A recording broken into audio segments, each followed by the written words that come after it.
I'm here with Rhode Island linebacker Andre Blackett. He is from Easton, Pennsylvania. He is a two-time all-conference linebacker, and he has an amazing story. From JUCO college to FCS football and dominating on both levels, and going into his redshirt senior year, he's already breaking records or almost tying records at Rhode Island for tackles in the season. And he still has a lot more games, and he's almost close.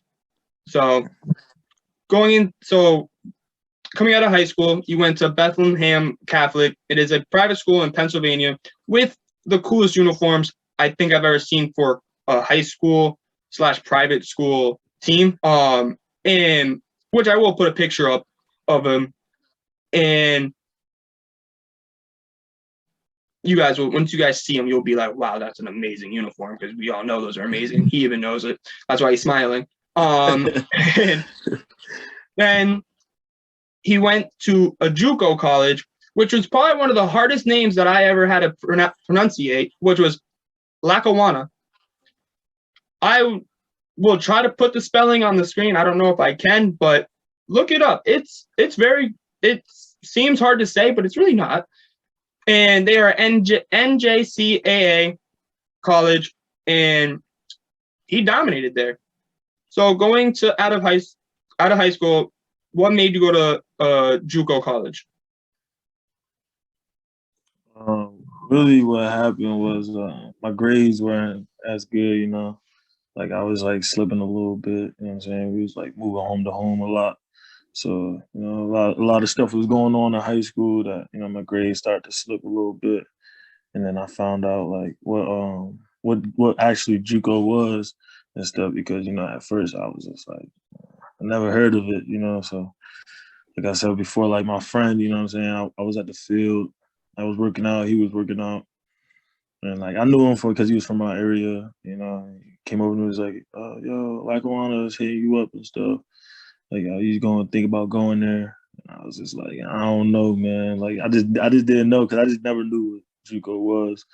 And then he told me, like, basically his story, my boy Kaiser White, he basically told me, like, yeah, I just committed to West Virginia. You know what I'm saying? So you got a chance to change your life. You go there, you know what I'm saying? You do 2 years there. You know what I'm saying? You could change your life, you know what I'm saying? Now he's on the Chargers, you know what I'm saying? It's my last year at Rhode Island, so I took his word for it. I trusted what he said. You know what I'm saying? A guy from my area and stuff. I seen him make it out. So big props to him for pushing me to go there and actually give me, the heads up on what JUCO was and stuff. And soon you'll be playing with them or against them in the NFL. Yes, sir. Yes, sir. So going out of JUCO from Lackawanna, what were you getting? Like, because you joined Rhode Island, you were commit mid year, joined for spring camp. What led you to committing to Rhode Island? Really, like, the energy, the love of the coaches and stuff, and like, what I'm saying, the way they expressed that they needed like a linebacker, like my type, what I'm saying, my type of style, the way I play. So really that, and then like, yeah, there was a lot of talk. They were talking to me for like a while, a little bit, like, I'm saying, that kind of going into my bowl game a little bit before my bowl game, like a game before my bowl game. So saying they was talking to me for a little while before I actually committed there. So, and then when I actually got there got here on my official visit, you know what I'm saying? Like everything was the same, like everything from the messages, the calls, I'm saying, them talking to my mom and stuff like that. Like everything was legit. They didn't lie. They kept it honest with me, because, sometimes you go through the recruiting process, coaches promise you this, and that. They didn't promise me anything. They just kind of just told me what it was. You know what I'm saying? Let it be known they wanted me, they needed me. And then when I got here, you know what I'm saying, the players welcomed me in. One of my best friends still on the team right now, LB Mack. He, you know what I'm saying, he welcomed me in like as soon as I got here. You know what I'm saying? I didn't feel any weird type of energy from the guys and stuff. So I really felt like a home here. So, and then, of course, the uniforms, I know you're going to get to that. So that's another thing. So, yeah, that definitely helped me come in here. So, talk about the uniforms real quick. I think Andre went to the 3 the 3 teams he's played for literally probably have the coolest uniforms and the nicest uniforms that I've ever seen. And he's been lucky with the uniforms. But you said something about playing style. The Rhode Island coaches were saying they wanted your kind of playing style. What is your kind of playing style? Yeah, I feel like I'm a physical, side to sideline linebacker, you know what I'm saying, that can hit, you know what I'm saying? And, you know what I'm saying, I'm always looking for the ball, so, you know, I force turnovers. So I feel like that's what kind of style they needed. You know what I'm saying? You know, a hard-hitting linebacker that can run sideline to sideline, you know what I'm saying, and play in the pass coverage or get the ball out. So I feel like that's what they really needed. So going sideline to sideline, being a hard hitter, is what you would say your best attributes as a linebacker that you can offer, say, an NFL team? Yeah, I definitely feel like my energy, my love for the game, my hitting style, you know what I'm saying, like the way I run around, I feel like that really just set me over the edge right there, you know what I'm saying, especially my passion and stuff that I play with for the game. So I think that'll definitely really separate me from a lot of people. That's what a lot of people want, like, and a lot of teams want, that player that goes 120% every play. And you do that going sideline to sideline. So what would you say is one of the things that you notice in your own game that you want to improve on? I can say a couple of things, you know, because I'm really critical of myself. So, you know what I'm saying, I'm really critical of myself. So I feel like I do a good job of tackling, you know, but there's certain situations and knowing how to tackle or where to tackle, you know what I'm saying, when to go low, when to go high, you know what I'm saying, when to like, you know what I'm saying, there's certain things like that, like, you know what I'm saying, going to football, like my footwork and stuff like that, I always clean up and stuff, my hand placement. So I'm really like critical of myself, so I can keep going, like, you know what I'm saying? Other people can have their own opinions and stuff like that. So, you know, I'm really critical of myself. I never really feel like anything's like good enough. You know what I'm saying? I feel like it always could be better. So I can say a lot of things, you know what I'm saying? Like I could say I could be better in pass coverage, I could be better in the run game. You know what I'm saying? I could clean up a lot of different areas. So that's just how I am. So I couldn't say like one thing, you know what I'm saying? I feel like my whole game could just evolve to a different level all the time. So, and that's amazing work ethic too, because your hardest critic's got to be yourself.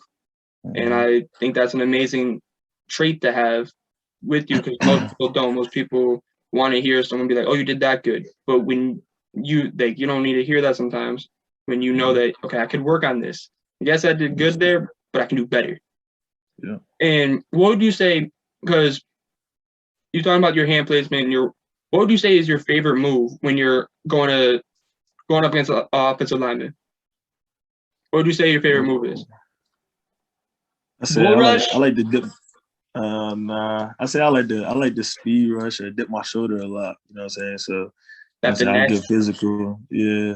So like I'll play physical with them. You know, and then once they think I want to play physical, I just dip my shoulder, because, you know, a lot of people might not think I'm as quick as I am in the box. So like that's really it. So, you know what I'm saying? Yeah, I think that's my favorite. That's one of my favorite moves. You know what I'm saying? I go dip or I go to speed. You know what I'm saying? I like to switch it up. So I feel like it's my speed and the dip on my shoulder. That's why I really like it. I like that. Good. I like that. That's a cool move. That is really. It's one of those moves that most people will take for granted. Mm-hmm. It's one of those moves that if you master it, you're going to be unstoppable, especially as a linebacker. Because it's like a subtle movement. You know, it's simple. Like, it's simple. Yeah, it's just simple. And you just dip your shoulder, they just miss. Yup, it's that simple thing. It's like the simple things that people don't realize in football. Like I've noticed that it's the simple things that are the hardest to guard, to block, to cover. It's the simple. And I feel like in most sports, it's not the simple stuff is the easiest stuff. But I feel like in football, the simplest stuff is the hardest to master, because it's, some people say it's fundamentals, but then it is, but it isn't. And so now going into Rhode Island, your first game was at Ohio on 8/31/2019. What was your mindset going into that? Were you nervous? What was it? Because you're coming from a JUCO and you're going right into D1. What was your thought process going to that game? Because you did dominate. You had 7 tackles in your first ever game, D1. My mom said, I wasn't really nervous until I feel like I got on the field because, Juco is not like a big crowd and stuff like that. So I feel like when I really seen the fans, I was just like, oh, I'm finally here. You know what I'm saying? Like my dream is coming true. So I feel like I really had the jitters to get out there. I don't know if I was really like nervous because, I studied the film like crazy for them because, it was my first game at D1. So I was looking at film for the first time in the camp when I heard that we were playing them first, when I knew the schedule. So I was watching for a while. So I wouldn't feel like I was really nervous. I think I was like more excited because, they had like a really good quarterback there. I think he plays in the CFL now, but they had a really good quarterback there. He's like one of the best quarterbacks in the MAC conference. So I was really just like, excited. My jitters was going. But when I seen the crowd and stuff, I was just like, wow. I embraced this situation. So I was really excited. I'm not gonna lie. And you performed well. 7 tackles, your first ever game. That's crazy. And you appeared in all 12 games, and you started 11 of that linebacker with that season, and you finished the season with 47 tackles and 1 pass breakup. And you had a season high. Your most tackles you had was 9 tackles in the game Stony Brook. Would you say you would rather have interceptions, if you would say, or do you want more sacks? Yeah. Cool. I'll say more interceptions. I like turnovers, so I say interceptions definitely. Yeah, I definitely like turnovers. I agree with that. Whatever to get our team in some good field position or something like that. I feel like whatever would work, but yeah, definitely an interception. Just to jump up and catch the ball, especially at linebacker, it just looks different. You know what I'm saying? It looks cool. And you had your first interception this year against Brown, and also I am not gonna no diss on Brown, but dang, that field is, I don't know. I don't know what's going on in that field. I saw an image of it. What the heck is going on there? What is it? It's just a triangle stand with a B in it. No other. I saw it. I was like, that's a car. I was just like, what are they doing? I feel like all Ivy Leagues. I'm not like all Ivy Leagues. Harvard got no seating. Brown's just a triangle. Yeah, a ball in the ground. I don't know what Princeton and Dartmouth look like, or Penn. Penn's got a cool stadium. But what are you doing? What is going on here? You got Brown and you got Brown with a triangle. Yale again in the ground in the bowl. And then I don't even know if they have seating. But then you got Harvard up. We got cement. It's the Coliseum. We're in Massachusetts. It's freezing. Yeah. Put some seats. This concrete is cold, and there's no drainage. What are we doing? Yeah. Definitely. So this season you're lighting up. Like I said earlier, you have had 17 tackles in your game against Towson. 8th most in program history. Are you trying to get to number 1 on that list this season? I mean, of course, I always want to be number 1 in everything. I'm really focused on our team right now, so I'm not really like, you know what I'm saying. The stats look cool and stuff. You know what I'm saying. I agree with that. I like that answer. The team wins definitely mean more to me than this stats. So coming up this whole season, what would you say this team's you said for the team, what would you say that lights out say is your team like motto this year? I feel like our team motto this year is just, stack our weeks. Like that's something I always be taught. Like we always talk about like stacking our weeks, win one game at a time. Cause like stuff like, what I'm saying, stuff can happen throughout the season. So winning one game at a time is really what we try to focus on, you know what I'm saying? 1 week at a time, 1 practice at a time. Yeah. You know what I'm saying? Everything just once at a time because you can't look too far into the future. That's even with life. You know what I'm saying? You obviously got goals for your future. You can have that. But you gotta live in the present. You can't live in the future. So that's something that we really talk about. So I don't like talking about losses, but with you guys, you're on a little losing streak. has that affected the mood, or has that made you guys hungrier for a win? I know it probably made you hungrier. That was not a right wording there. I'm trying to think of the wording to say this. I don't even know. Okay, let's go with this. What do you think, for your guys are coming off a couple losses, what do you say the team and you can improve on overall?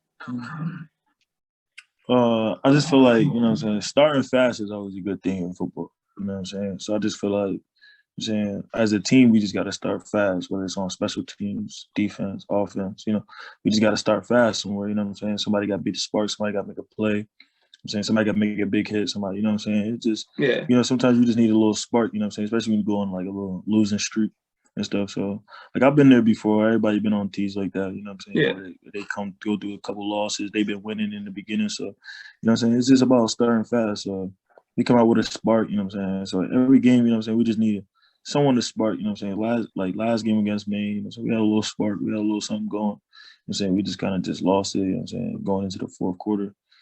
But, you know, we had a little spark right there. So I feel like it's about just coming out fast, you know what I'm saying? We started the games fast, you know what I'm saying? You know what I'm saying? God forbid nobody knows what would have happened if we started them 3 games fast. So that's what I feel like. We just come out fast, we'll be all right. You know what I'm saying? We're still good. So I feel like we're gonna come out fast this next game, you know what I'm saying? Yep. We're just gonna let it rock. And you guys are going up against an FBS team this week, which is UMass. And UMass, I don't even know. I am from Mass, and I just don't want to talk about it. We got Boston College. Hey, we got Harvard. They have no seating. But there's gonna be a great game this weekend. You guys against UMass, and it's gonna be amazing. It probably will be a really good game. Mm-hmm. And I think it's gonna be back and forth. I think you guys will probably definitely pull the win out. It's UMass. They'll blow it somehow. It's UMass. Like, I believe in you guys, but UMass will literally give the game up somehow. Trust me, it's UMass. I'm from Mass. It's UMass. It's like being a Cowboys fan. You know they're gonna do something wrong soon. So Rhode Island's uniforms, the coolest uniforms I think in FCS. I would say FBS, but Oregon I think is this. You have to put Oregon. It's how many dang uniforms they have. Yeah. They have like 40 of them at this point, I think. Like, what color you want? Indigo? They're gonna make a color for that. Okay, we're gonna make a uniform. You want blue? Our colors are green though, but we will make a blue jersey. Okay. Yeah. They are crazy uniform. And then the one they had this week, last week, what was that? It was like painted on stuff. Yeah, it was like someone. It looked like they had grass clippings. Like, I really thought it looked like they had like, when you like cut the grass is wet and you cut the lawn and like all like the stumps come out. Literally, that's what I thought it was. And they said it was an egg. It was an egg thing. I'm like, if the egg looks like that, throw it away.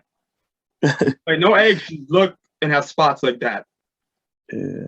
But so go back to Rhode Island's uniforms. What one is your favorite? Ooh, I really like the Keeney, all Keeney, or like the Keeney bottoms, white tops. Like, I really like those. And I forgot about our Navy uniforms. Our Navy uniforms. Yeah, we just got Navy. Well, they just gave us the tops for the Navy uniforms. They just put them both together. So, yeah, those look good. We wore those in the spring. Against Delaware. I think we wore them again too against another team. And maybe the first game of the season we wore all Navy too. So I really like those. I'm not gonna lie, I really like those too. Would you want it? Oh, and also Keely blue or Keeney? Is it Keely or Keeney? Keeney, yes sir. Keeney blue is baby blue, if you're wondering. Mm-hmm. So going with Ryan's uniform, would you like to see, if you could say like any color, any design, or like any like scheme, what would you want for a uniform? Like, you are making your own. Like, it doesn't have to be the uniforms you wear now. You can make, like, say you want a full black uniform or full icy white. Like, but what would you want? I feel like we need some all black uniforms. I was going to say that. That's what I was going to tell. I feel like that, or like, you know what I'm saying, like a gray color. You know what I'm saying, like not like the light gray, like a little dark, like a little darker. It's not too dark and or with that, gray. and with the Keeny blue in there, subtly here and there. Like it's like it got to be like the cool gray. Like if you know what if you can imagine the cool gray. Yes, cool gray. Yeah, I would be. We're like. Yeah, And then or like black helmets or something like that. Like, yeah. Imagine you have a chrome helmet with the horns. Yeah. I ain't about to lie. A lot of stuff with like Rhode Island would go like more than what people think. Like, you know what I'm saying? We get more of the stuff. A lot of stuff would go good together with like the colors and stuff. Like, I'm just thinking of that chrome helmet with the horn. I have never seen that. Would be odd. A chrome helmet with the baby blue horn. Ooh, I know exactly what you're talking. Yeah, I can picture that right now. Yeah, that would be. Or crazy. just make the reverse the thing. So make it the horns chrome, or make it a baby blue helmet that's chrome, because you can make colorful chrome now. I learned that because that's what TCU has been doing. So make it a colorful chrome helmet, and then do navy blue horns or something different like that. So make it a baby blue, the Keeny blue, and then do some different color horns. That'd be pretty cool. Or the black horn, full black horns on that. With college season, you watch FBS? Have you caught any of the FBS games?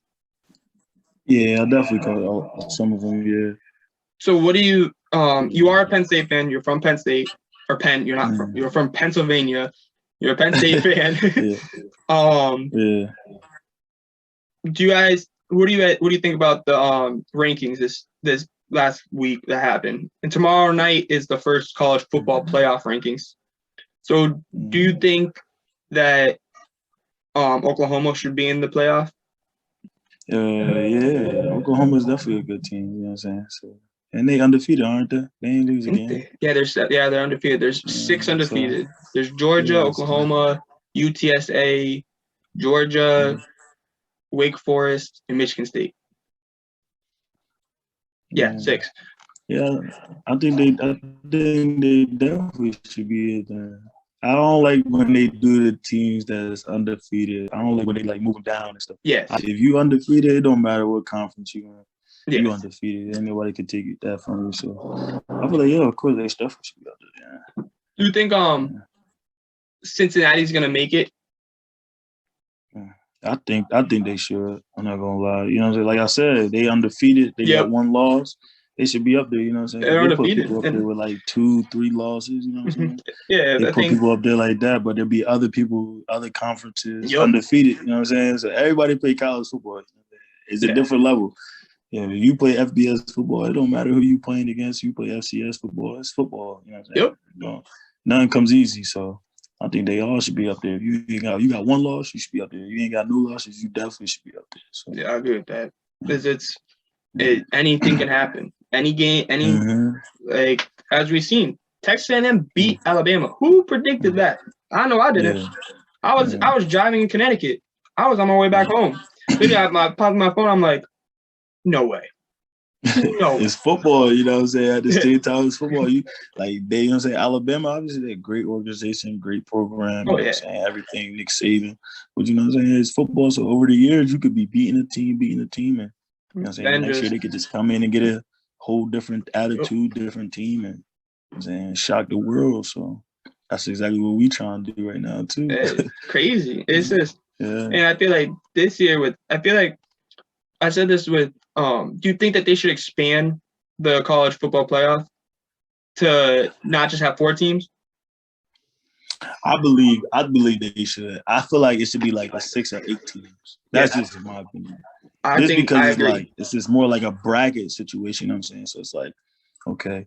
I'm saying this though, like other people can make it in. That would be like just a cooler experience. You see more teams and then they going through a bracket to, you know what I'm saying, get to like a higher goal. So I feel like they should put like 6 or 8 teams. I wouldn't put like too many. You know, too many. They were saying something about 12 team, and I'm like, I feel like they want to go with like what FCS does, but I'm like, I feel like that's FCS thing. Like that's their thing. Like they don't have bowl games. Like they have that. So that's why it's that much. And I feel like if FBS does it, the bowl games are going to be out the window. Yeah, it makes no sense. Yeah. I feel like if you have I feel like they should either add 2 more teams or 4 more teams. You know what I'm saying? Yeah. And if they had the 4 more teams, I feel like it shouldn't just be Power 5s. If you have like say like a Cincinnati or in a coastal like that. Like last year, how you had those teams dominating, put them in it. Like, so they get exposure for like the group of fives. Like, it's not just here's our power fives. Like, here we go. Like, yes, it may make you a little bit of money, but it gets exposure to the group of fives so they can build. That's true. That's true. Thank you for doing this interview, Andre. It means a lot. Of course. Be sure to go follow Andre on Instagram. His link to his Instagram will be in the description. Make sure to hit that like button. Join the KBM Sports Talk family by hitting that big red button. If it's still red, it means you gotta join the family. If you already have, thank you so much. And thank you again, Andre, for doing this interview. It means a lot. Can't wait to see you ball out and then see you ball out in the NFL too. Appreciate it, man. No doubt. Of course. And